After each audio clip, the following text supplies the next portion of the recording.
बात करेंगे शेयर बाजार में आज हुए कारोबार की। उतार चढ़ाव के बीच बाजार आज हरे निशान में बंद होने में कामयाब रहा है। बाजार ने लगातार छठे दिन आज तेजी का आलम देखा। सेंसेक्स में 77 अंकों की मजबूती आज हमने देखी, जबकि निफ्टी की बात करें 10,900 के पार बंद होने में कामयाब रहा है। बैंक निफ्टी में भी हमने देखा कि निचले स्तरों से शानदार रिकवरी आई है और यहाँ इंडेक्स लगभग 160 अंकों की बढ़त के साथ बंद हुआ है। बैंक शेयरों की बात करें तो रिकवरी के चलते बाजार को इन्होंने सहारा भी दिया। मिड कैप इंडेक्स भी लगभग 66 अंक मजबूत हुआ है। कच्चे तेल की बात करें तो यहाँ कमजोरी से तेल मार्केटिंग शेयरों में आज हमने रौनक देखी है। वहीं रुपए में मजबूती से टेक शेयरों पर आज दबाव पड़ा।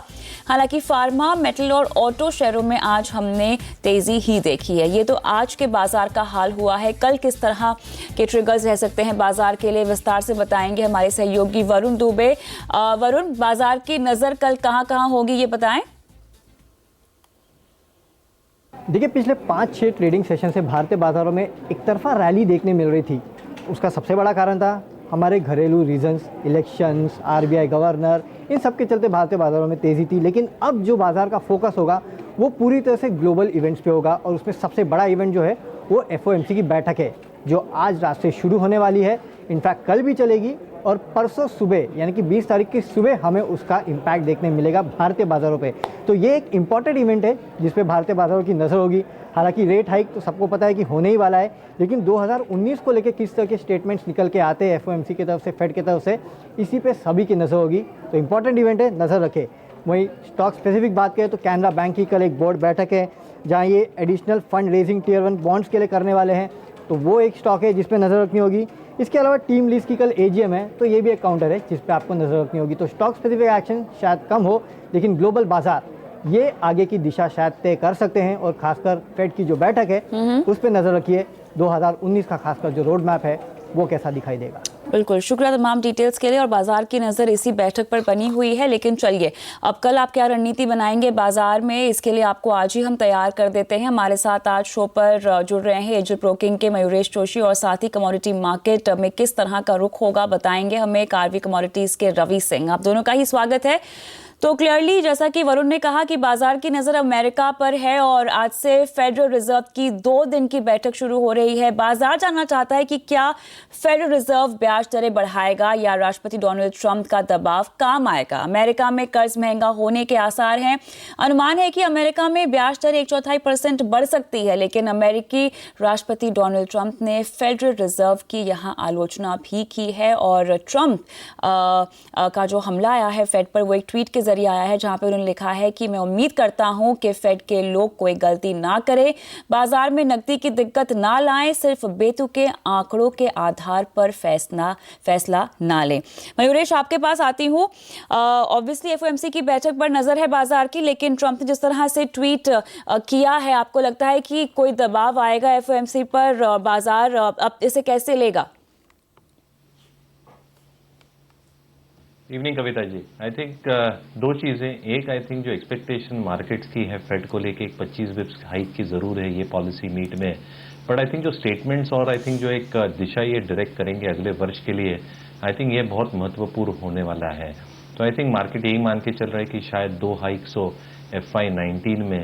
और जैसे हमने यील्ड स्ट्रक्चर देखा है, जो इन्वर्टेड यील्ड हुआ है यूएस मार्केट्स में, एक स्लोडाउन या शायद रिसेशन के आई थिंक जो एक फियर फैक्टर्स हैं ये शायद अभी प्ले आउट नहीं हुए हैं, but they can probably play out in FY19 और FY20।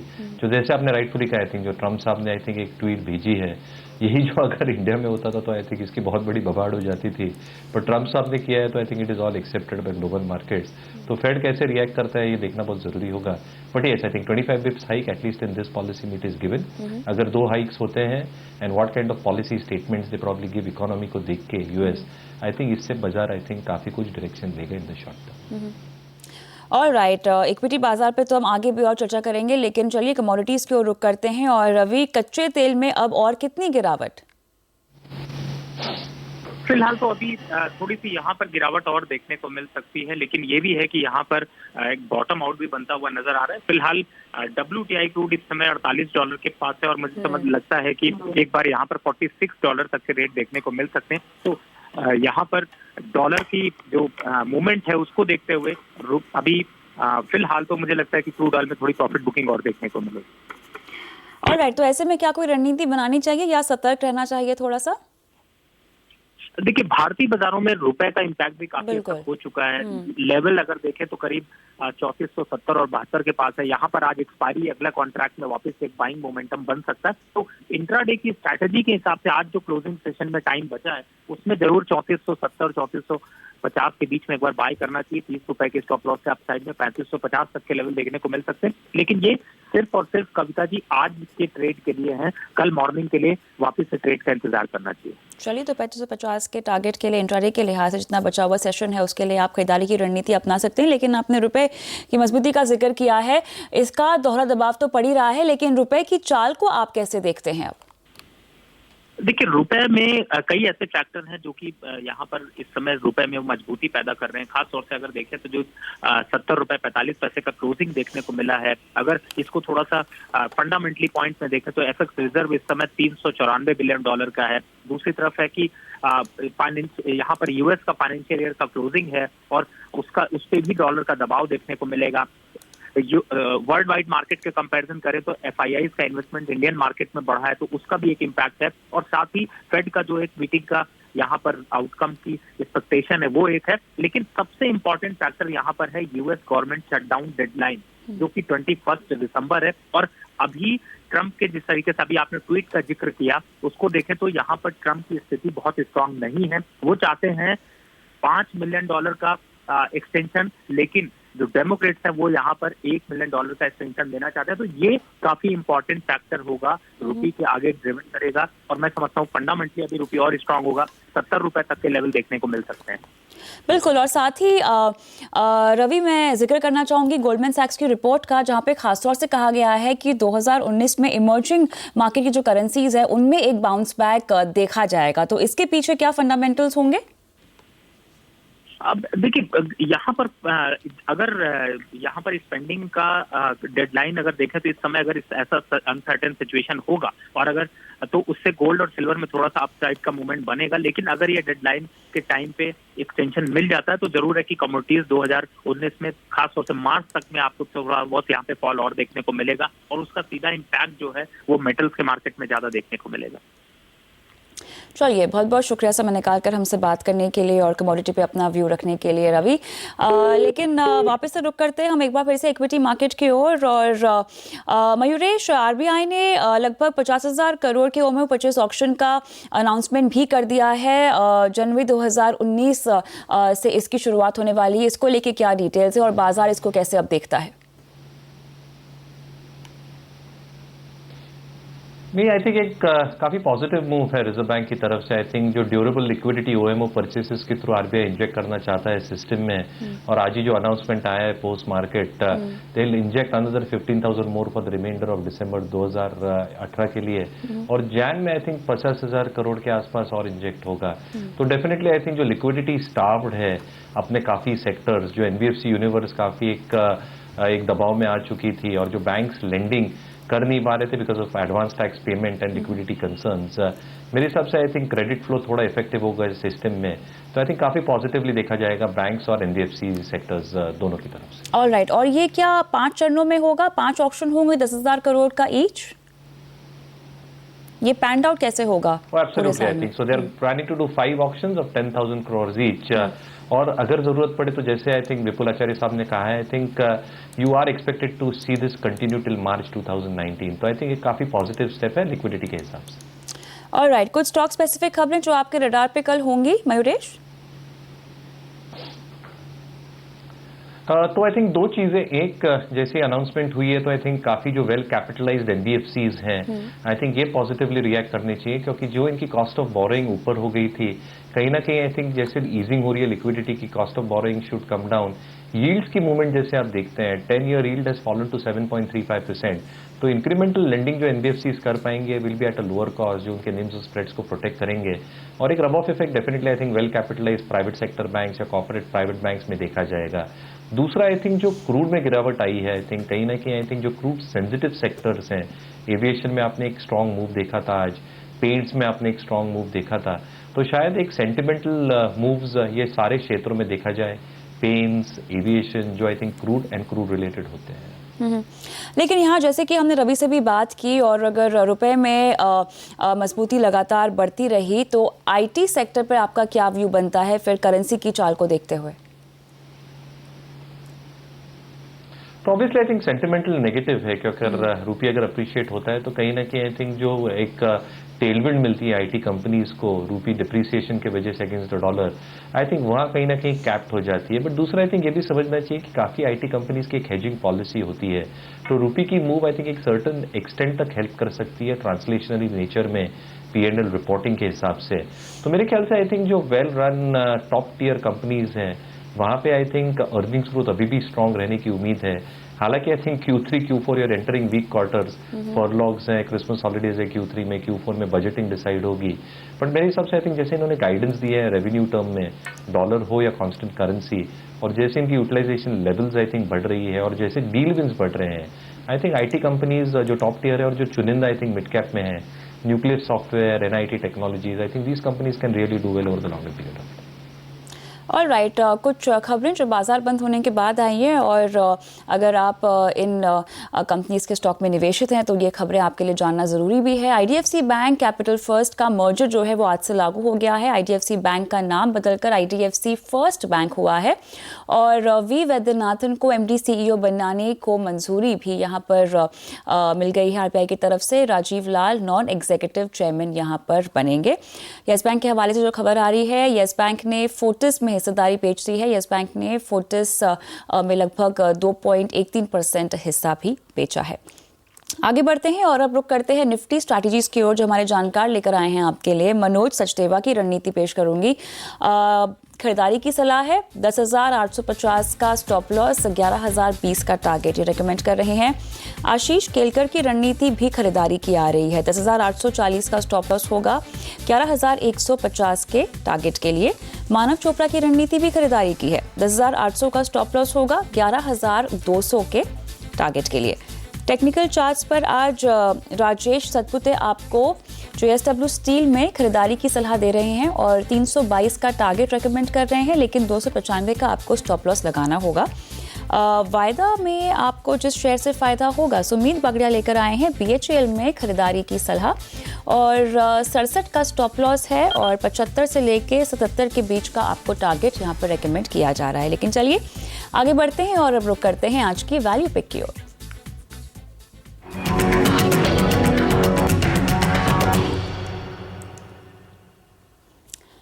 मयूरेश, वो कौन सा स्टॉक है जो बम्पर मुनाफा कमा कर देगा और जो आपने वैल्यू पिक के तौर पे चुना है आज?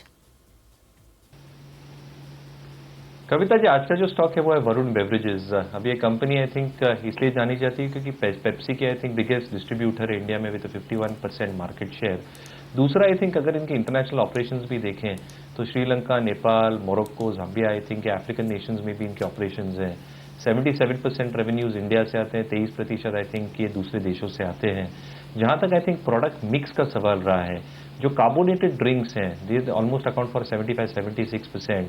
पैकेज्ड ड्रिंक्स जैसे वाटर है या bottled water, that is almost 15% और जो जूसेस है जो हम जानते हैं आई थिंक ट्रॉपिकाना, नींबू, 7 up, they account for the reminder. अभी आई थिंक जो दिक्कतें आई थिंक कंपनी को आ रही है वो है आई थिंक जो ट्रॉपिकाना रिलेटेड है उसका सिर्फ डिस्ट्रीब्यूशन करते हैं, लेकिन जैसे मैन्युफैक्चरिंग चालू करेंगे कहीं ना कहीं आई थिंक जो दिक्कत है EBITDA मार्जिन्स को लेके, I think they should normalize and come back to that 20-21% levels. दूसरा आई थिंक जो इनपुट कॉस्ट के हिसाब से I think sugar is the biggest cost for companies like Varun beverages, 14 से 15% आई थिंक अकाउंट करती है। With sugar prices actually stabilizing and coming down, कहीं ना कहीं वो भी एक रिस्पेक्ट लाएगा in terms of their overall operating margins. Fourth, I think जो इनके एक्विजिशंस हुए इन terms of new bottling units 3 की स्टेट्स में, दे आर ऑपरेटिंग एट 50% जैसे इसका यूटिलाइजेशन लेवल बढ़ेगा मेरे ख्याल से I think cash flows will improve for the better. Fifth, I think जो इनकी डेट इक्विटी लेवल्स है I think it's at a very standard level at 1.1 times at the current juncture, but कहीं ना कहीं with improving cash flows that should reduce to around 0.7-0.8 times by FY20। तो overall मेरे हिसाब से I think strong growth देखी जा सकती है। देयर इज अ पॉसिबिलिटी है कि आई थिंक जो डिस्ट्रीब्यूशन नेटवर्क है that can extend to other parts and the dominance can continue for the better part over the next 2 to 3 years, जो reflect करेगी एक 20% टॉप लाइन ग्रोथ में, 25% bottom line growth में। और अगर मैं ईपीएस 25 रुपए का की अंदाज लगा कि चलो for FY20 the stock is available at very very reasonable valuations. तो मेरे ख्याल से आई थिंक हर एक डिक्लाइन पे अक्यूमुलेट करना चाहिए फॉर अ टारगेट ऑफ 850 अगले 12 महीने। कोलकाता से बिस्वजीत दत्ता का सवाल लेंगे। अदानी पावर में उन्होंने खरीदारी कर रखी है। मयूरेश, उनका जो लेवल है 56-55 का है, कितना लंबा इसमें और रुकना चाहिए?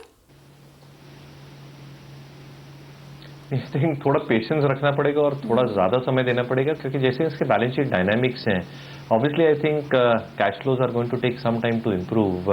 दूसरा आई थिंक जो एक पॉजिटिव ऑर्डर हम सोच रहे हैं, आई थिंक उसका क्या आई थिंक मायना निकलता है अगले कुछ हफ्तों में एक इम्पैक्ट लाएगा, बिकॉज आई थिंक जो ऑपरेटिंग लॉसेज होते हैं because of the negative order that has been imposed, वो कहीं ना कहीं I think will improve the cash flows. तो I think you will have to keep a lot of patience and probably wait it out for at least a year and half. चलिए, कम से कम 1 से 1.5 साल का नज़रिया आपको रखना होगा, तब जाकर हम मुनाफा कमा पाएंगे। तो बने रहें। वक्रांगी पर सवाल पूछना चाह रहे हैं लखनऊ से सतीश केसरी, और 40 रुपए इनकी बाइंग प्राइस है। मयूरेश, नहीं कविता जी, आई थिंक कहीं ना कहीं जो कंपनी इतनी दिक्कतों में है, कॉर्पोरेट गवर्नेंस के इश्यूज हैं, मुझे लगता है I think you should probably go in for better quality stocks. Large caps की अगर मैं बात करूं तो आई थिंक जो बैंकिंग क्षेत्र के हैं, ICICI bank, HDFC bank, I think the worst possibly in terms of asset quality specifically for a bank like ICICI bank, मेरे ख्याल से इज बिहाइंड देम। दूसरी बात आई थिंक जो एडवांसेस ग्रोथ है, जो कैपिटलाइजेशन है, कैपिटल एडिक्वेसी है, आई थिंक बहुत स्ट्रांगली पॉइज करती है आईसीआईसीआई बैंक के लिए for a strong earnings growth, जो रिफ्लेक्ट करेगी रिटर्न रेशियोज में। तो मेरे ख्याल से आई थिंक जो top tier companies ICICI Bank हुआ, HDFC बैंक और even Reliance Industries for that matter, they can really do well over the next 3 to 5 years। तो वक्रांगी से आपको निकलने की ही सलाह दी जा रही है। बैंकिंग दिग्गज निजी क्षेत्र में अगर हम देखें तो ICICI, HDFC आपको रेकमेंड किया जा रहा है, वरना रिलायंस में भी आप खरीदारी कर सकते हैं। ये सलाह है मयूरेश की। लेकिन SBI बैंक पे सवाल पूछना चाहते हैं जामनगर से वीरज डेडिया, और 248 की इनकी बाइंग प्राइस है। फिलहाल तो मुनाफे पे बैठे हैं, लेकिन क्या मुनाफा और बढ़ाया जा सकता है अगर ये और समय दे तो? बिल्कुल नजरिए के ऊपर है। अगर इनका लॉन्ग टर्म नजरिया है 1.5 से 2 साल का, तो मेरे ख्याल से आई थिंक जैसे प्लेस्ड है SBI with in the PSU lot, I think वापस जैसे हम प्राइवेट बैंक से बात करते हैं तो आई थिंक वेल कैपिटलाइज्ड है, ग्रैन्युलर लायबिलिटी बुक है, कासा रेशो काफी अच्छा है, जैसे इनके आई थिंक निम्स है, they are laying out pretty well. तीसरा आई थिंक जो मर्जर और विलय के साथ हुआ था पिछले कुछ क्वार्टर्स में, दैट इज बिहाइंड देम। तो कहीं ना कहीं आई थिंक स्ट्रॉन्ग ग्रोथ है, कैपिटल एडिक्वेसी स्ट्रॉन्ग है, ग्रैन्युलर लायबिलिटी फ्रेंचाइज है, और वैल्यूएशंस भी बहुत महंगे नहीं है even at the current level. तो बिल्कुल होल्ड करना चाहिए। कोई नई खरीदारी कर सकता है क्या इस लेवल पर SBI में, मयूरेश? नहीं, मेरे ख्याल से कविता जी आई थिंक थोड़ी डिक्लाइंस की राह देखनी चाहिए, क्योंकि आई थिंक मार्केट जैसे वॉलेटाइल हो सकते हैं ऊपर नीचे। I think the stock can give you better opportunities, but again I think एक स्टैगर्ड वे में अगर आप इन्वेस्ट करते हैं लंबे नजरिए से, तो I think even this level is not a bad level to start investing. Alright, आगे बढ़ते हैं। देहरादून से अभिजीत का सवाल लेते हैं। HDFC AMC में उन्होंने खरीदारी कर रखी है, और 1439 की इनकी प्राइस है, और शानदार मुनाफे पर बैठे 154 रुपये 30 पैसे प्रति शेयर के भाव पर। अब ये बताएं कि इन्हें और रुकना चाहिए? मेरे ख्याल से आई थिंक जैसे एंटायर ये थीम बिल्टअप होकर आ रही है, financialization of savings, the culture of investing through SIPs, I think एक बहुत अहम कंपोनेंट है HDFC AMC है पूरे आई थिंक साइकिल में। दूसरा आई थिंक जैसे इनके इक्विटी एसेट बेस है, और जैसे हम आई थिंक कंपैरेटिव एनालिसिस करते हैं ऑपरेटिंग एक्सपेंसेस रेशियो का, अगर हम आई थिंक रेवेन्यू ट्रेंड की बात करें, अगर हम आई थिंक ओवरऑल डायनामिक्स की बात करें इन terms of how the embedded value can play out, मेरे ख्याल से आई थिंक अभी भी काफी वैल्यू बच सकती है। तो मेरे ख्याल से आई थिंक HDFC AMC या इवन लास्ट वीक जो मैंने पिक दी थी I think Aditya Birla capital, I think काफी इंटरेस्टिंग हो सकती है लंबे नजरिए से।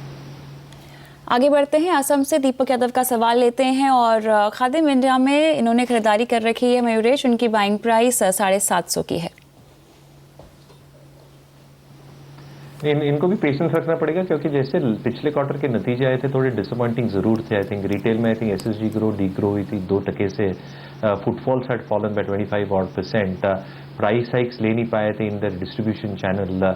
और तीसरा I think in terms of their core capex itself, I think जैसे स्टोर्स बढ़ा रहे हैं, एक्सपेक्टेशन यही है कि I think because crude has come down and because I think margins protect होंगे and price hikes taken, margins थोड़े protect कर पाएंगे। कंपनी की यही उम्मीद है 14 से 15% revenue growth, 10% operating margins, but क्या ये हासिल कर सकते हैं और कंसिस्टेंटली ये अचीव कर सकते हैं, ये देखना बहुत लाजमी होगा अगले कुछ क्वार्टर्स में। तो अगर आई थिंक लंबा नजरिया हो तो I think have to watch out for all these factors in the next few quarters.